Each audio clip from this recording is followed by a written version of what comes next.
Right, ladies and gentlemen, welcome back to the channel. The Boston Celtics are currently 45-28 at the time of this recording. I actually think they slipped to the 3 seed, but they are only 2.5 games out from being the number 1 seed in the Eastern Conference, which, I mean, given the way Boston started the year, it's super impressive, man. It is just such a super impressive feat. So shout out to the Boston Celtics, man. They're a very fun team to watch. They lock down pretty much every team they play. And recently, in the month of March, they're actually 9-1, and they're just completely blowing teams out. Like, it just really it has really not been close for the majority of the basketball games. And we'll talk a little bit more about them.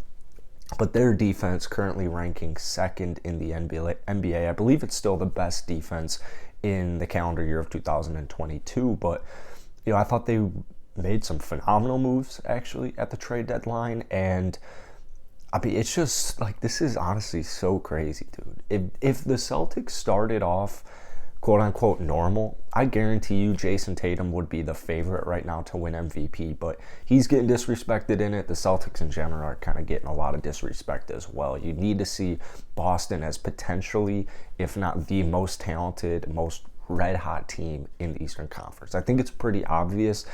They're the hottest team in the NBA. I mean, they are definitely the hottest team in the NBA. They're literally 2.5 games out from being the number 1 seed in the Eastern Conference. Miami is like the weakest 1 seed I've seen in a very long time. But anyways, welcome back to the channel, man. If you're new here, be sure to hit that like button, hit that subscribe button. Let's try to hit 100 likes on today's video. Every like, every comment, it's huge for the algorithm, so I appreciate all the support. Been posting Celtics content pretty much all the time. So if you guys do like Boston Celtics videos, be sure to stay tuned for more. So right now, Boston currently is number 12th. They're currently number 12 in offensive rating. They're number 2 in defensive rating. Net rating 3rd, assists 16th. If you were to look at their defensive stats, they are pretty much shutting everybody down. I mean, they have the lowest field goal percentage, or lowest opponent field goal percentage, lowest points scored, or lowest opponent points scored. Keep messing that up. They're just locking everybody down. And we'll talk about a couple of players. I mean, we'll talk about the team in general. It's well coached. I mean, they have a great culture.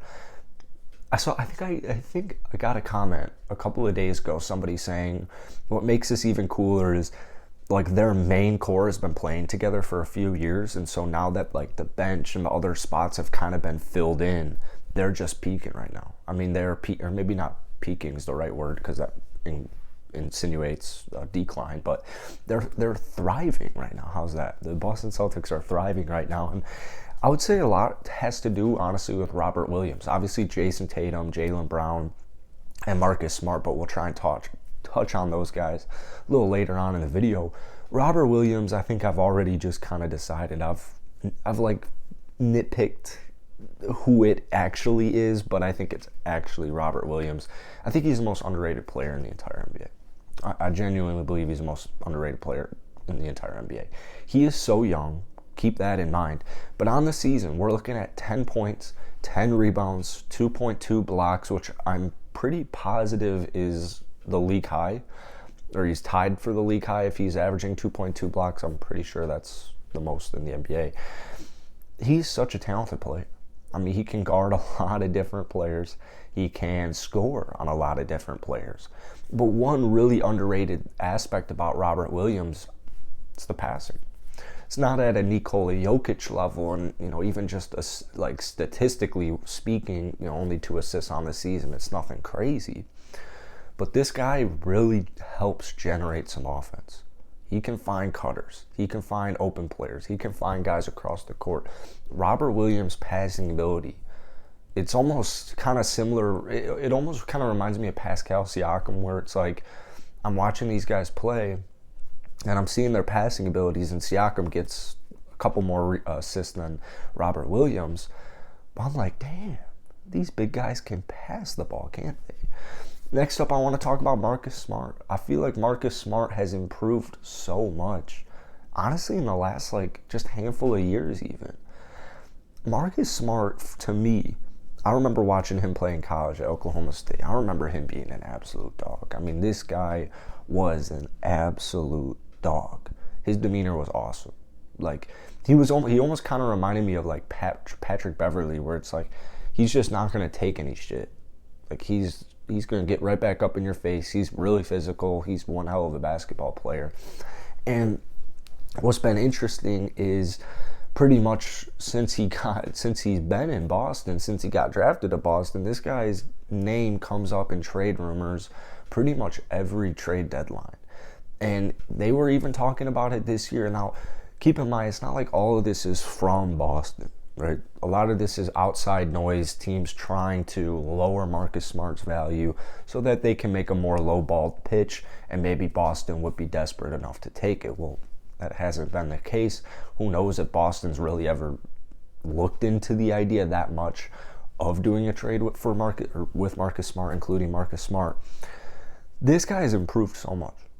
I mean, obviously defensively he's a stick, but offense, he can shoot the ball, he can play make, he gets downhill a lot. He can finish at the rim. So I want to give a lot of love to Marcus Smart because, I mean, this guy averaging about 12 points, 4 rebounds, 6 assists, almost 2 steals per game. What he's been able to provide on both ends of the court, it's been awesome for him. It's been absolutely awesome. Then obviously you have, Jaylen Brown, who's putting up 23, 5, and 6 on the season. And then you have Tatum, who's putting up 27. I mean, these are MVP numbers. 27, 8, 4, a steal per game. He's shooting 35% from downtown. He's shooting 45% from the field. Jason Tatum, especially in games where they're a little shorthanded, I mean, he almost always rises to the occasion. He almost always goes like an extra level above what he usually does. And that's super dope. I mean, heading into the playoffs, that's what you want your star player to be capable of. But outside of that, you have guys like Al Horford, older players. He's an older player. But the other night, he dropped, 7 assists, 3 steals, and 3 blocks. And it's like, whoa. Al Horford definitely still has got gas left in the tank. Derek White, Peyton Pritchard even. 2 players who playmaking was much needed. And that's exactly what they're getting right now. Daniel Tice, we saw it the other night with Robert Williams being out. Daniel Tice, defensively, hell of a basketball player. He's a really solid basketball player. He'll stand his ground. He's not going to let you get anything easy. He's going to make little mistakes, minimize the mistakes for sure. Offensively, he can still do a little bit for sure. He can pick and pop even. He can pick and roll. He's not known for his offense, but he's at least serviceable. He's a very serviceable offensive player. Boston's got it all right now, man. They, like I said, they got the coach, they got the players, they got you got the city. Like, you have it all right now. And I wouldn't be surprised. I think catching up to the 1 seed is going to be a little bit hard just mathematically, just statistically. But, I mean, right now, they could definitely finish as the 2 seed. And with the way they started their season, that would be, like, one of the coolest things, honestly, of the season, if not the coolest thing. That's it for today. If you guys want more Celtics content and NBA content, be sure to hit that subscribe button. As always, drop a like, drop a comment. Really helps out the algorithm as well. And drop some comments down below about the Boston Celtics. Where do you see them finishing the regular season at?